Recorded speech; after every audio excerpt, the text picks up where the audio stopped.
والله احنا لو بنتكلم عن اغلى لعيبه مشت من ارسنال، اغلى لعيبه باعها الجانرز تاريخيا، فاحنا والله حلو دي فيها تفكير وهنشغل دماغنا شويه في خمسه مع بعض كده تركيز ونقول بسم الله. مبدئيا كده رقم واحد انجليزي.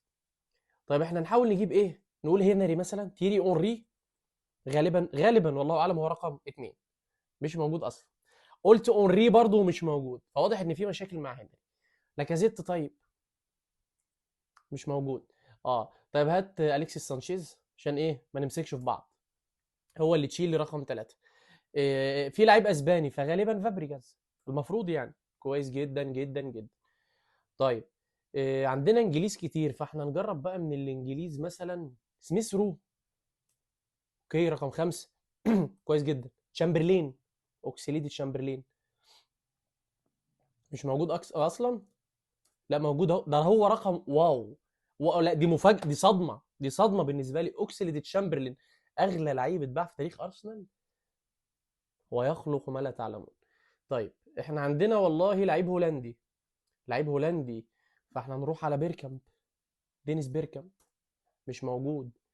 طيب اجرب اوفر مارس، مش موجود. جميل.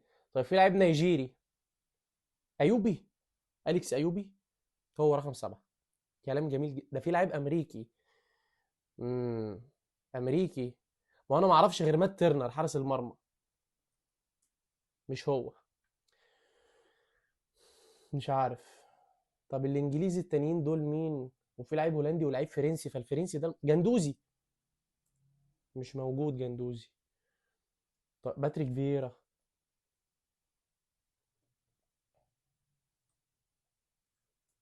مش موجود باتريك فييرا برضه. ده ايه الرخامه دي؟ سمير نصري طيب، لا اله الا الله، ولا سمير نصري. إيه... طب الهولندي ده، ما الهولنديين اللي لعبوا في ارسنال مش كتير برضه. فان بيرسي صحيح، ايه الهبل ده؟ ما قلتش كنت هنسى فان بيرسي، والله العظيم دي حاجه غلب.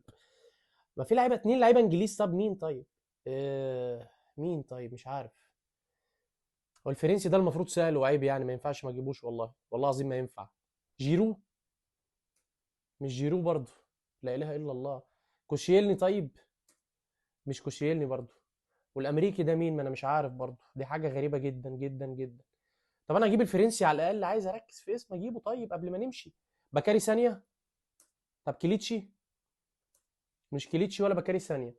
اه واضح ان انا عطلت خلاص. لا انا خلاص كده غير مؤهل ان انا اجرب اسامي تاني. مطلوب منك في الكومنتات تقول لنا لعيبه اصحاب المراكز الثاني والثامن والتاسع والعاشر في الليسته بتاعتنا.